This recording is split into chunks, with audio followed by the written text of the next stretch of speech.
Hi, I'm your host, Dave Kemp, and this is Future Ear Radio. Each episode, we're breaking down one new thing, one cool new finding that's happening in the world of hearables, the world of voice technology. How are these worlds starting to intersect? How are these worlds starting to collide? What cool things are going to come from this intersection of technology? Without further ado, let's get on with the show. Okay, so we are joined here today by Collin Borns. Collin, tell us a little bit about who you are and what you do. Yeah, thanks for having me, Dave. So I am the head of business development in the US for Speechly. And I kind of got into voice technology, or my interest in voice tech started back in college, really from the perspective of a guy who was always looking for the next thing, always interested in starting my own little businesses. And through college was, became familiar with voice and saw this as my way, to be a part of this next revolution of interesting technology, and really became obsessed with, how can I go and learn about this as much as possible, which ultimately led me to VaynerMedia, working on the finance side of things, but gave me the ability to, see different perspectives from an agency that was known for building different voice projects, and ultimately gave me the opportunity to meet a lot of really interesting people in the space.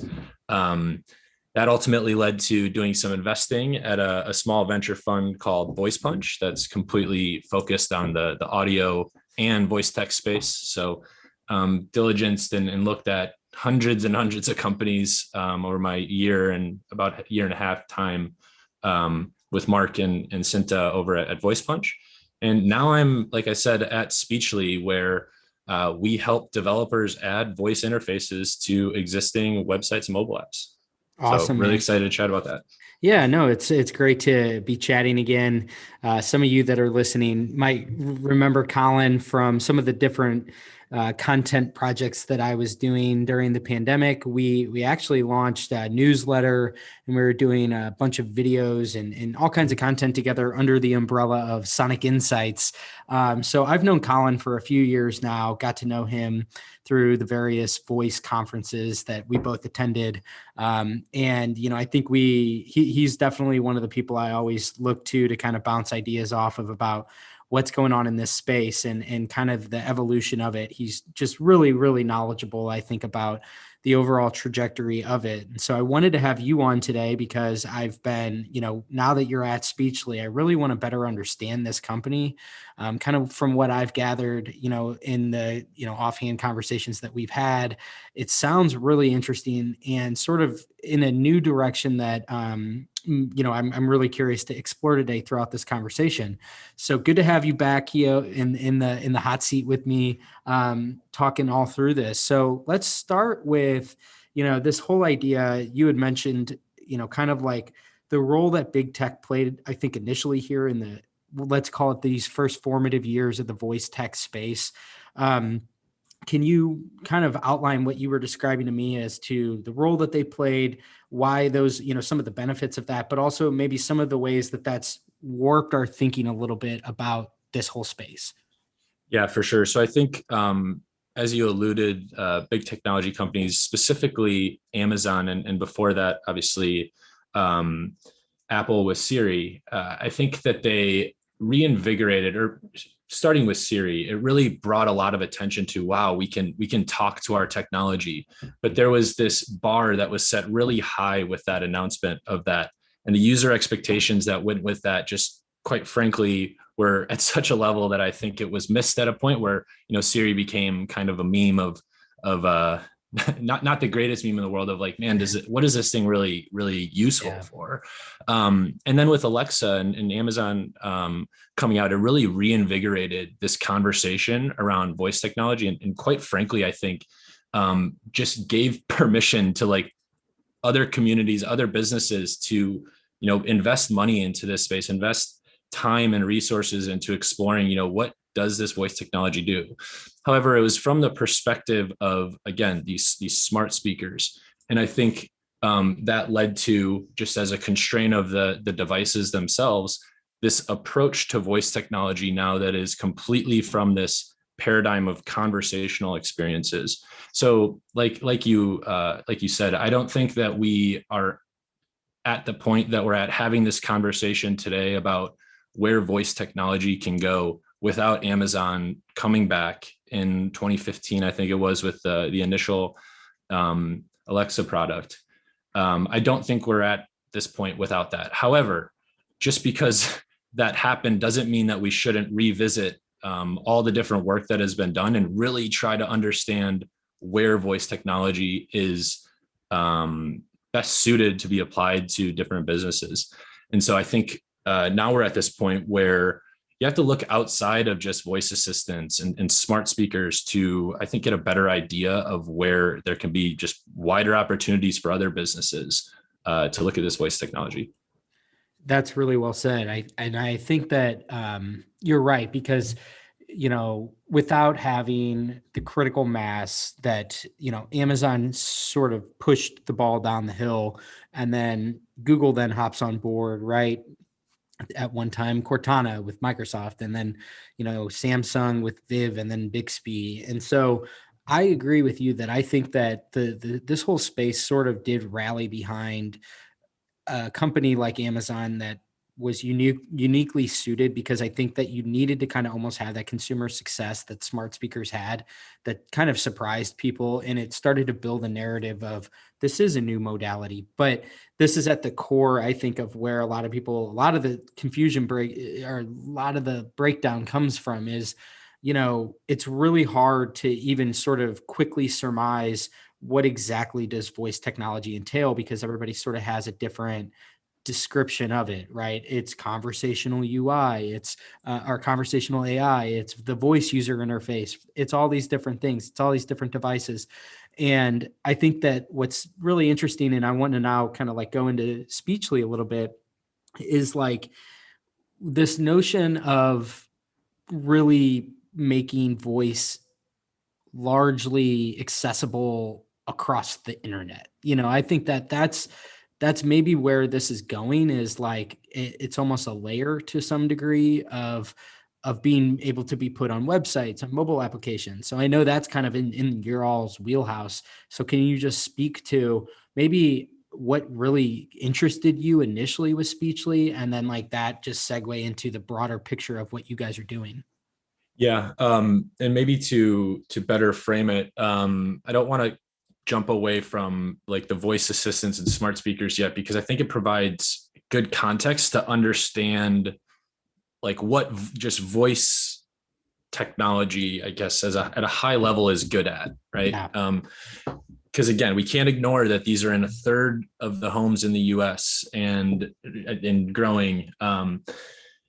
And it gives us an insight into like how are people using these devices? Again, like what is voice tech good at? And so, like I said, a little bit of context. There's been over 100,000 of these voice apps made on smart speakers like the Alexa platform. However, these top 5 use cases are still first-party experiences. It's been this way for the last 3 years. And if you look at these experiences, they're not conversational. It's the listening to music, it's asking a question, it's checking the weather, setting a timer, setting an alarm. So it's voice command and control. Yeah. None of these really need a back-to-back sort of voice experience. And so like I said, I was previously investing with Voice Punch and got the opportunity just to see so many different approaches and angles to voice technology. However, a lot of those were from this perspective of conversational experiences. And what really drew me to Speechly specifically was just, quite frankly, this differentiated approach to voice technology and, approaching from first principles of like, what is voice technology good at? Voice tech is a really good interface to get things done efficiently. Yeah. And that's where we know it's at right now. So I think that there is a path to conversational experiences. And certainly there are areas where hands-off conversational experiences make a lot of sense today. However, I think they're very limited to a point that we should focus all our attention on cracking the nut for the top killer use case. There doesn't seem like the best use. I'd propose a better use of time is to say, okay, we know what voice is good at today. Can we do this in our own sort of domains, websites, mobile applications? And the answer is yes. This is why I ultimately wanted to join Speechly, is just being able to take this differentiated approach to the market, and quite frankly, being able to build these voice experiences that are not constrained by some of the platforms that popularize them. Yeah, that's again well said.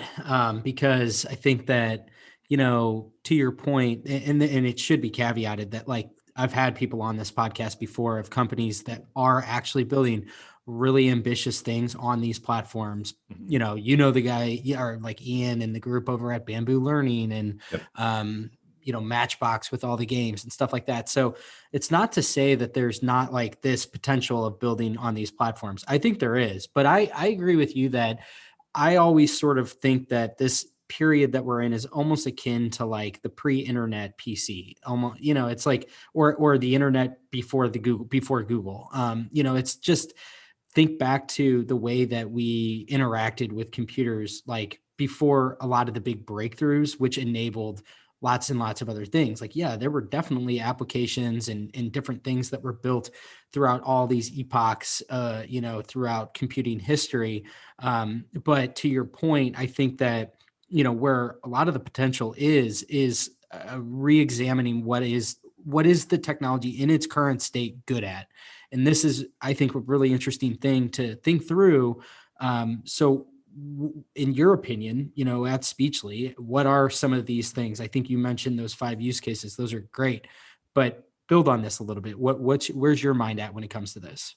Yeah. I think, to really simplify it, I truly believe that this command and control sort of paradigm with voice can be applied to any sort of mobile or web application. I think in the same way we're starting to see the play button show up on pretty much any sort of publishing site, Mm-hmm. or any sort of blog or media site, I think you're going to start to see these buttons to communicate with these websites. And again, I think to frame where I see opportunity with Speechly's approach to voices, it's also, again, I think this notion around voice apps being conversational experiences are really holding back our industry.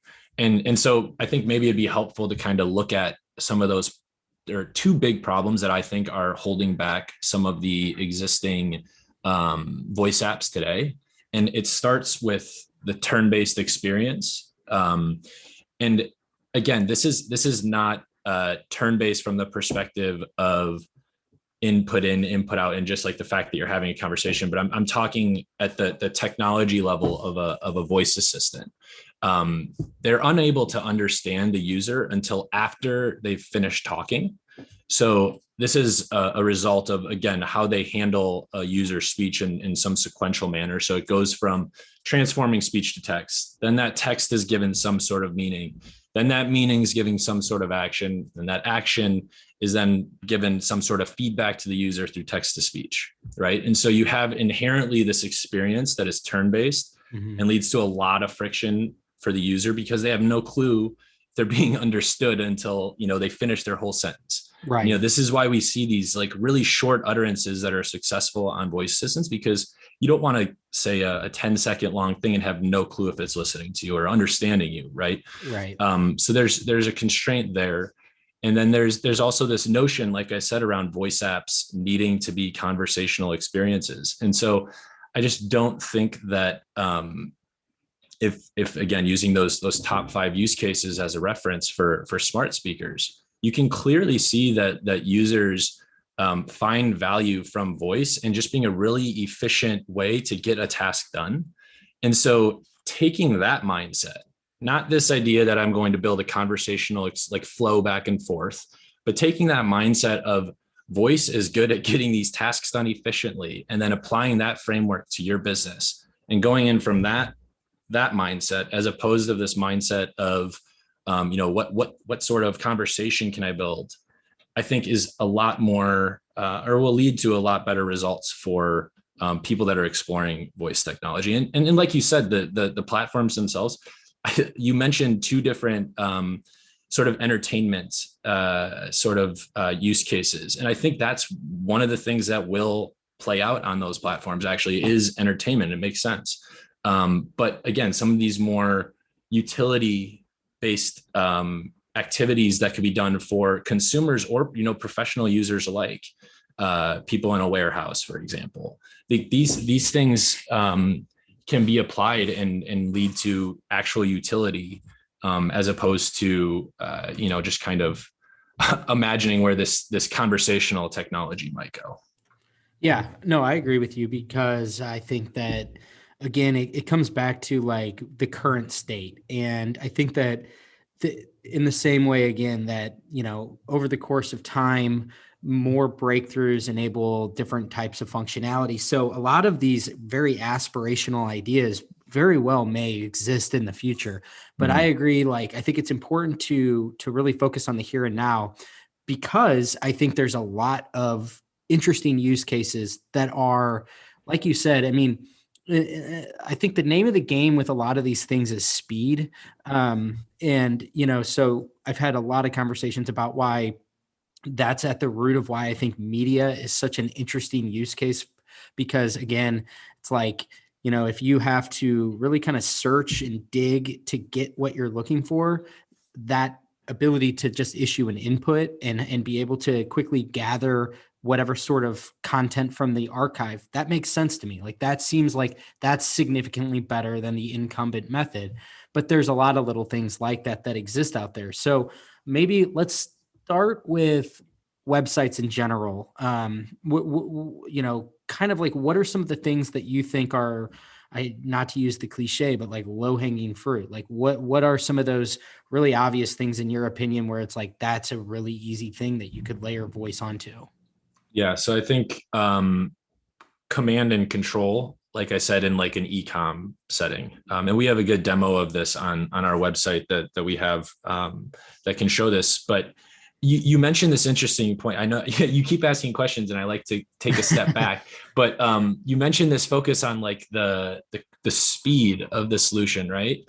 And so that's actually kind of where Speechly is unique from some of the other offerings on the market. Like I mentioned, there's this a sequential manner of how a voice assistant handles your input, and it goes from a speech recognition to natural language understanding to text to speech back. What Speechly is able to do is do that speech recognition and that natural language understanding simultaneously in real time. So there is no lag, there is no latency. It gives the developer the ability, for example, if you are searching on an e-com site, let's say, if you were going to buy a pair of shoes, or you were going to search for a pair of shoes on the Alexa platform, like let me phrase it a different way. Like, would you ever try and like go and make a purchase of like athletic apparel or something on an Alexa platform? Or do you like think that would lead to a lot of friction? I think that today, unless I'm looking at it, first of all, I think without a screen, no way.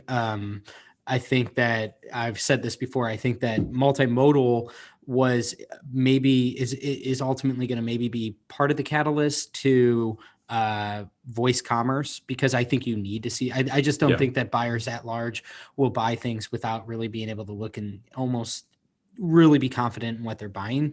So that's going to be one of the biggest limitations. But I really do like this idea of the e-commerce element here, because I think that e-commerce is such a, it's obviously a mainstay now. We've all very, very much become conditioned. And that's where I've always thought like Apple or Amazon's kind of well suited. Like, I kind of think that this has just been in some ways, I think Alexa is kind of a facade to get you to use Amazon Pay to buy things through Amazon. But that said, I think that this applies broadly across e-commerce. Like, I could see lots of Shopify sites having this kind of capability. So that's what I would say here is like, I actually think that it's pretty compelling so long as it's multimodal. Yeah, exactly. And so I then also poke at this bringing in this element of conversation, right? The multimodal thing is I agree with. However, you use these platforms. Maybe I'll just focus on Speechly. And so if you were going to talk to a website, like you don't need some sort of response, like a person talking to you back, like, Right. here's your shoes, So, Hmm. but you also want to make sure that the thing's understanding you. So essentially what we're able to do is, in the same way that you would type in an inquiry or search for a product, you can just speak to a store in natural language, but it's going to react to your speech in real time. So if you can, it's hard to articulate, right? The seeing is believing. But if you could imagine talking to a website, and the second that you say the size, it's showing the sizes. The second that you say the color, it's showing those colors. The second that you say the brand, it's bringing those brands up. And then if you mess up something, it's not just going to all of a sudden say, "Oh, Hmm. sorry, what was that?" It's And really then you're going to have to brittle, start from the right? beginning, right? So there's this ability to speak like an actual human. And in this conversation, I know that this is going to be distributed audio only, but you're giving me head nods. You're giving me different Hmm. sort of visual confirmations that you know what I'm saying, that you're understanding, that we're flowing, right? um, that is something, that sort of paradigm or that sort of user interaction is something that, with a real-time voice solution, with something that can not just put text on the screen, but Hmm. actually understand what the user's saying, that's able to just unlock this completely new sort of user interface interaction that's voice driven, but not voice only. Yeah. The best experiences for voice are not voice only. They're these experiences that can hand off between touch, type, and voice for what's best suited at that point. Yeah, I mean, like again, I think this is really interesting because it's communicating back to you, but it's just not speaking to you. Yeah. It's responding in real time, like you said.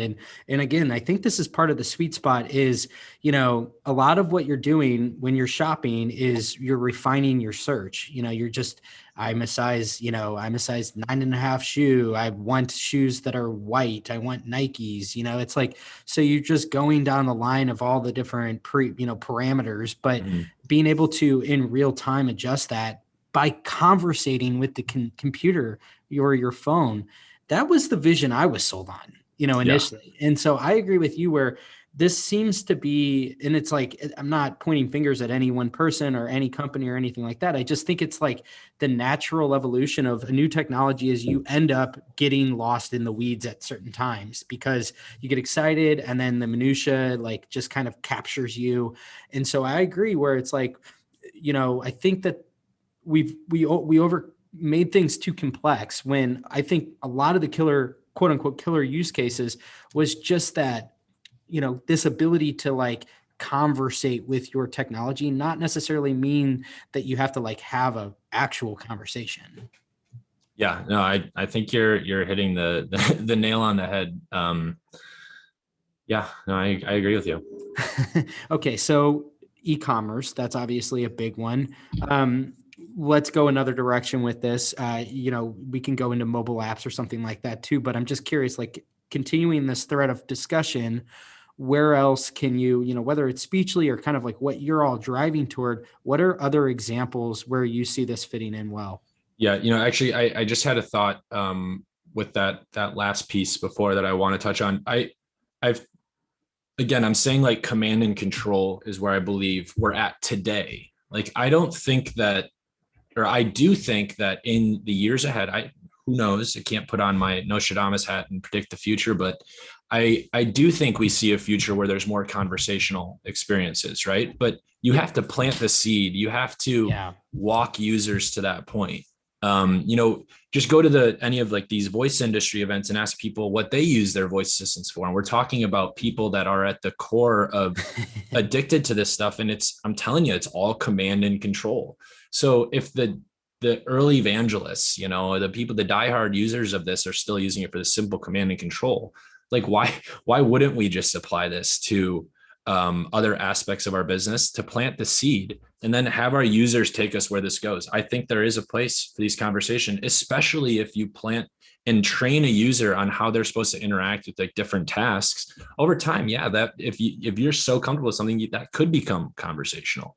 But just to make this jump and skip this sort of step, I just don't see that. And and you mentioned like where else do we see opportunities? I think we need to look at like again the voice industry. Like I want to take a step back. Like why would Amazon build like voice assistants through a smart speaker and put all this attention on far field voice, right? Like they don't have a good phone. Right. So that doesn't mean that the innovation for the around the core voice technologies stopped in websites or like near field voice. That stuff's been going on the same train that has been going the whole time. So there's one aspect there, but I also think about what use case would be like the top priority at an Amazon. You know, innovation, the innovator's dilemma, right? Like they're not going to go and build out something necessarily that they don't see an eventual ROI in. I mean, it's a logistics, and now AWS is its own beast, but it's a e-com business, right? Mm-hmm. And so it makes a lot of sense. Like you said, I think Alexa is, you said, I think Alexa is ultimately going to be this vessel for more e-commerce purchases to be made. And it's like, of course, like that would make the most sense. That's where our long-term ROI could be justified. So I've been thinking about a lot of these use cases that, again, command and control outside, like completely on the other side of the spectrum of where Amazon would focus, because there isn't the ROI case there today. So I think of, like voice enabled warehousing, or logistics, some of these different aspects where you have different inventories being controlled, just any of these sort of like professional use cases where there's a lot of data input and information being tracked. I think that is an area where we're going to see a lot of adoption pickup, because again, at least from my perspective, I think Amazon, it makes sense for them to focus on e-com. And like I said, we have our own sort of interest in e-commerce as well. But I'm paying a lot of attention to these sort of verticals or other industries where it wouldn't make sense for an Amazon to go and pay and spend their time. So I think I'm coming back more to the actual command and control sort of experience, but I think it can be applied horizontally across industries. Yeah, I mean, there's a few things going through my head right now, like because I agree with you. I think that there's always sort of like an ulterior motive with, Amazon is going to prioritize some things and deprioritize other things, whether it be the actual use cases, or, if I say, hey, Alexa, buy me paper towels, like I'm going to probably imagine that it's either going to be a brand partnership with, with like, Bounty, so P&G, or it's going to be their Amazon choice. So there is a little bit of an ulterior motive there. Same thing with Google. Like they're going to obviously really try to push their own proprietary services. And I think that like Google Assistant is very much sort of the natural successor of the UI for all of the Android devices, and especially with Google's own hardware. And so I think that this is a really interesting time, because where we're at now is it's like, the heavy hitters that have the deep pockets had this really big head start. But what's exciting is that you are really kind of seeing this democratization of like the custom assistants, the white label versions of these things, a lot of like very domain specific enterprise applications. Like, we've both talked to Bruce Raisa before over at Ag Voice, and, it's like voice on the farm. These things make a ton of sense. Like when these things really do get built and deployed, they're going to be massively successful because they're solving really challenging problems that exist today. And I think what's going through my head right now as we're talking is that it's, again, kind of the same pattern of like this democratization theme. And I think about, I've had a few different conversations on the podcast before that are sort of along this same vein, which is like, what's going to be the quote unquote Google moment for the voice industry? And what I mean by that is, if you think about the internet pre-Google, it didn't make a ton of sense to have a website. And then suddenly overnight, it made a ton of sense because you were searchable, and so suddenly you had this sort of mass prerogative of every business out there to have at least like you would have the same information that would be in the yellow pages. And I think it's like, so when does the point in time come for when any business, it makes sense to have a voice application?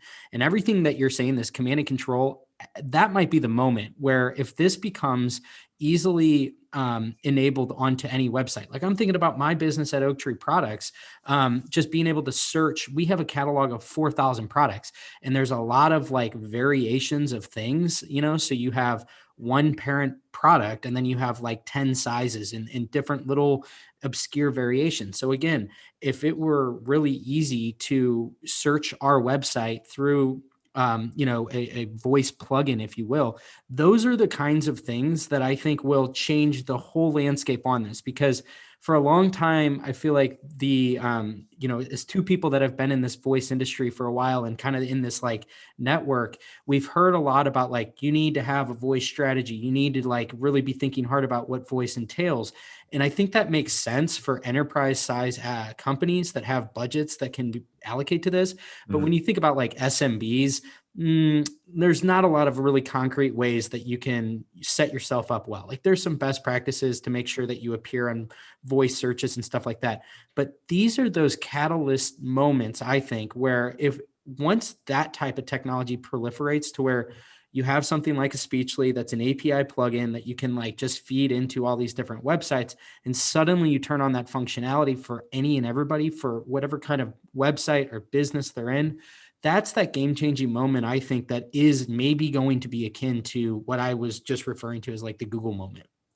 Yeah, I would say that maybe when businesses, and again, this is around the fact that the Amazons and the Googles control the mind share Right. of what voice is. And voice is a conversational experience on this new digital channel, right? That's how the majority of businesses will approach voice today. What can I do with this new digital channel? And now we've started to see this breakout into, like you said, these independent voice assistants, which I think is awesome. And I think again, like that future that I pointed to, I think that there's a big yin and yang between this command and control and some of these other areas where you get to this point and then there might be a conversation, right? But to have it be a conversation the whole way through, I don't know. And so I think that there needs to be, and I don't even know if it'd be a wake up, right? It might just be that there needs to be time. Like it might just take some time for businesses to be like, oh, you know what? Like this is a digital channel, but what else can we do? Like this core technology that powers this is now, the access to this has been democratized. I can do with it what I want. Like let's start playing around. And so another thing that I've been thinking about a lot is like, what is big tech's intent with their voice assistants, or like these AI projects? At the end of the day, it's like pretty clearly stated at like a Google or an Amazon, like they want to solve like generalized artificial intelligence, right? Like it's not like that's a secret. So how can you put third-party business goals at the front of your priority if you're trying to tackle a task like that? So for people that want to participate in building out that future and being a part of a digital channel, like that's fine. I guess I can possibly see that being worth time. But I just think for businesses that are able to see that, like, wow, there's a lot of value add and utility that can come from this core technology if we just approach it differently. I think that's the shift that, if it happens, will lead to, like you said, the tide sort of being open, or the Google moment. But yeah, we'll see if that happens. I think I think there's some interesting, like I said, attention that has been brought, but there's a lot of mind share that is controlled from this sort of conversational angle of things.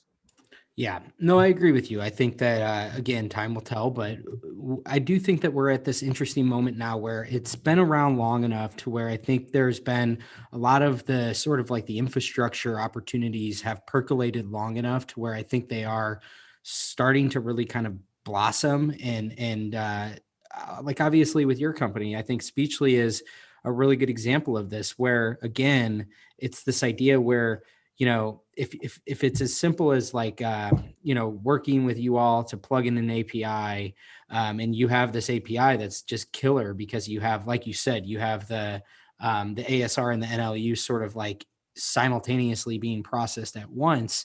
What does that translate to? Well, maybe it translates to just like a much better experience in terms of search, in terms of just like those refined experiences that a lot of people are using on websites to begin with. So it feels like just a really powerful way to enhance your existing patient experience rather than trying to just create some new thing from scratch, which I think is like really daunting for a lot of people out there. Yeah, that's an interesting point. There's not a lot of budget that might be associated to a brand new voice app. However, I don't think there needs to be. Like you can integrate. You've put all this effort into bringing your users to your own owned assets, right? Like whether that's a mobile app, whether that's website.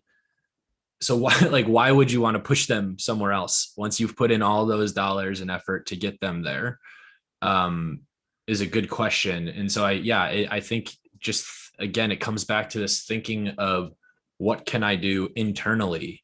That is just, I think it's a lot around education, having conversations like this for people just to challenge their own assumptions and thinking, to be like, what can I do? And I think that, again, I think this idea of full access to kind of drive it where you want is interesting.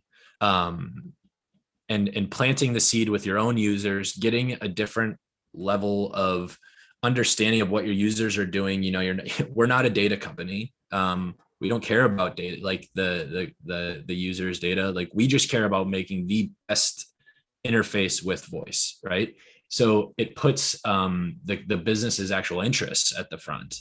And I think I just like this idea of, it's not hard to understand command and control, right? Like we have AirPods that are proliferating. We have the voice assistants that are proliferating. Everybody knows Siri. Like we know voice command and control, simple input. Plant that seed with like your own users, like the opportunity to see where that goes just seems like, I mean, if you could tell someone, like, you're literally going to have your user tell you exactly what they want to do by putting this little button on your screen. Mm-hmm. Like, what can that unlock? Right.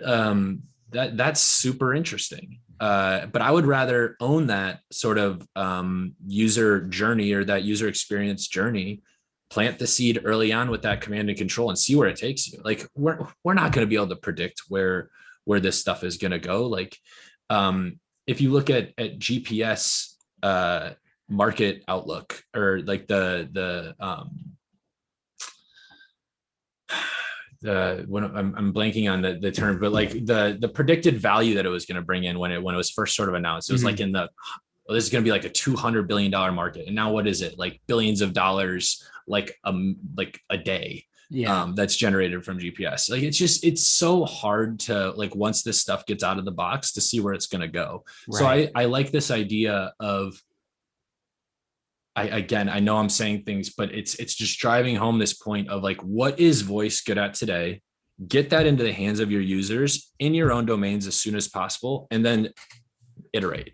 Mm-hmm. Have an actual customer driven iteration process and see where it takes you. I don't know how anybody who hasn't, like, if you have interest in voice technology, like that should get you excited, right? Like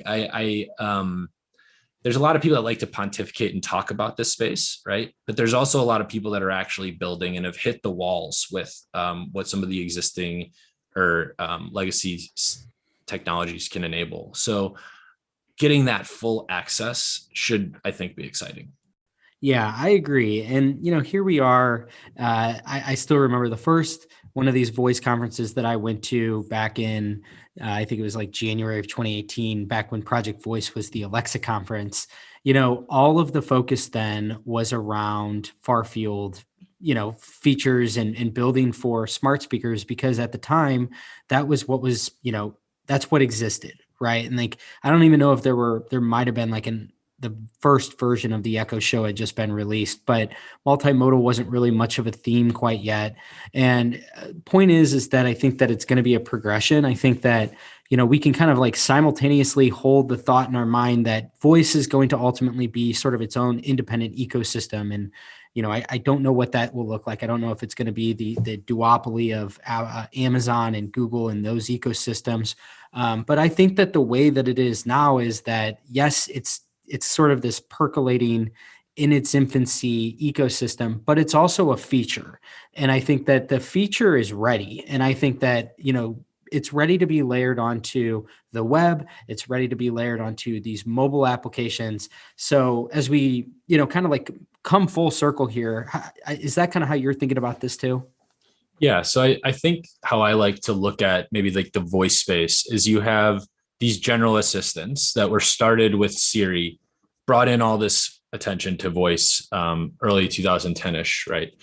And then it kind of dies down. And then you have Alexa come in and it's reinvigorated this whole conversation. So there's all this attention around voice. Like, what can I do with it? And more people are starting to get interested.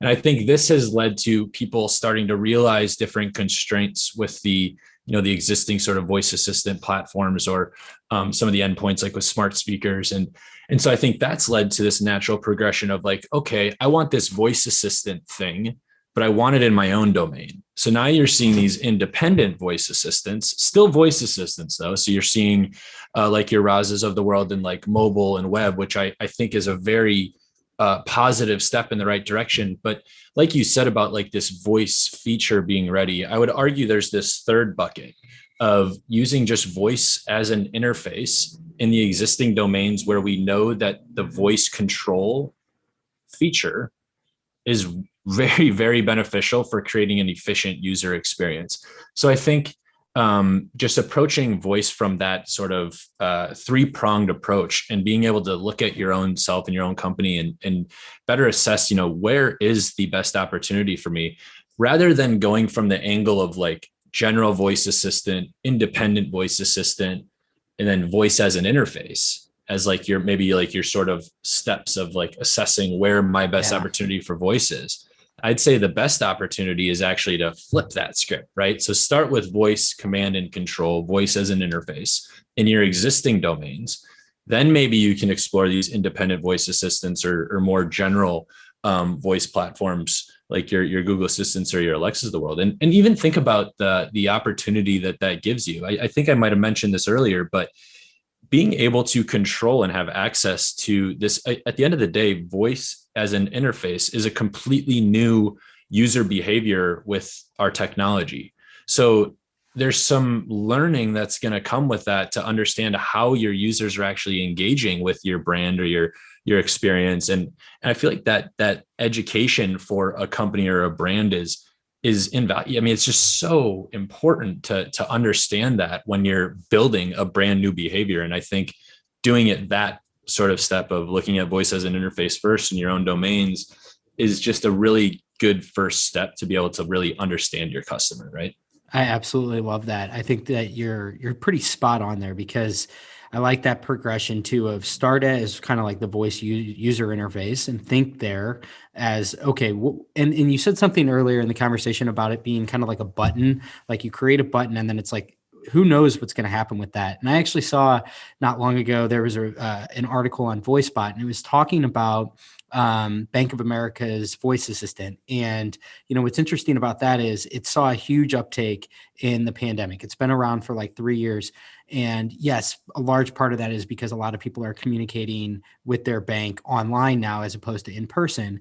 But again, it kind of speaks to the same thing, which is they put that functionality out there. I think it's Erica. And so you make this thing available. And in time, they probably, over those 3 years, they kept iterating and kept iterating. And now it's pretty legit. And it seems to be this thing where it's like the users probably drove a lot of the innovation. They probably saw from the, all of the usage data that these are the different things that are, really resonating. And then they're able to like kind of position those things. And I think that's a microcosm of everything that we've been talking about today, which is so long as you provide that sort of starting point to let your customers guide you, that I think enables you to get a better sense of what aspects of my business make sense in this particular capacity, rather than it try to be this like, I'm going to take every single thing and throw it at it and see what sticks. I think that I love this point that you made where it's kind of the inverse of like start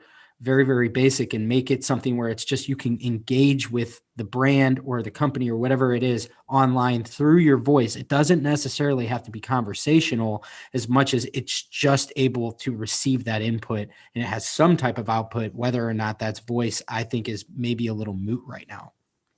Yeah. And I mean, it's like walk before you run, right? Like everybody that builds conversation, any sort of conversational designer will tell you just how hard it is to build a quality conversational experience. And again, I know I brought up earlier how the top 5 use cases are all these on these voice assistants, smart speakers are all these first party experiences. And I mean, that's a proxy for like, this is just really hard to do. But I think part of that has to do with the fact that the average everyday consumer is just not prepared or ready for these fully immersive conversational experiences. There's a lot of baggage that comes with a conversational experience, I think, for the user, that it like needs to be perfect. It needs to understand. And by eliminating that sort of element or that sort of factor from your experience and being able to, again, just use this voice as an interface feature and see where that takes you, I feel like that's a lot more compelling. And that can lead to a conversational experience, right? Like there can be points where it makes sense to have some sort of verbal response. But again, I just don't think using that as like your starting point is necessarily the best strategy when looking at this world of voice technology, where we're still very much in like, I don't even know if we can say we're in the first inning. I think we're putting down the chalk to start the game, you know? Yeah. I agree. No, this has been such a good conversation. I always love hearing the way that you're thinking about things. And that was the perfect sort of roundabout, like full circle way I think that we've come to this, is like, we've been in this long enough to where I think, just as you said, Google and Amazon, because of their sort of ulterior motives, they sort of established the way in which I think we think about these things. And I think that over the course of the last few years, people have been, especially the people that have been really operating in this space, I think you're starting to have a lot of people start to challenge that and say, is this really the right way for us to be introducing this to the masses? And to your point, like with smart speakers, I think that the vast majority of people use the same 5 things. And that's great because you're still building that habit. And that's not to say that the conversational ecosystem of experiences will not ever flourish and blossom. I think it totally will, but I think that we're going to need some breakthroughs along the way. And I think, again, it comes back to like, so what do you do right now? And this is where it comes back to start small. And the voice user interface, in my opinion, is the area that just about anybody can deploy it in some capacity. Just like you said, it might not even be consumer facing, it might be an internal operation that you have, like there's lots and lots of different types of workers out there that could benefit from maybe an efficiency in just I saw there was a report about, Henry Schein, which is it's like the oak tree products of the dental world. And they're a lot bigger. They're a publicly traded company, but they introduced like this dental procedure that you can sort of transcribe, like, you're calling out like which tooth has the cavity, and typically you would have somebody in the room with you that's writing that down. So it's like, there's just lots and lots of little, so that's really VUI. It's just transcription. There's lots and lots of little things like that are starting to present themselves. And I think that these are going to be kind of the introductory things that ultimately will probably lead to the like conversational explosion of experiences that will come in time. But I'm not ready. I'm not sure if it's quite there for like prime time for everybody quite yet. So yeah. I think we just need to look where we can plant the seed, right? Plant the seed to let the tree grow. But love it. Awesome, Collin. Well, before we get going, can you share with everybody where they can connect with you, follow you, check out Speechly, all that? Yeah, first and foremost, obviously the Speechly website. So just speechly.com. Or you can reach out to me directly at Collin, that's with two L's, Collin at speechly.com. And then always happy to engage on the Twitter at Collin Borns, Borns. So On the definitely Twitter. reach out. On the Twitter. The Twitter. Awesome, man. Great catching up with you, man. I missed making content with you. Looking forward to, the not too distant future where we can get together and, have some beers and hang out. So thanks everybody who tuned in here to the end, and we will chat with you next time. Cheers. Thanks for tuning in today. I hope you enjoyed this episode of Future Ear Radio. For more content like this, just head over to futureear.co, where you can read all the articles that I've been writing these past few years on the worlds of voice technology and hearables and how the two are beginning to intersect. Thanks for tuning in, and I'll chat with you next time.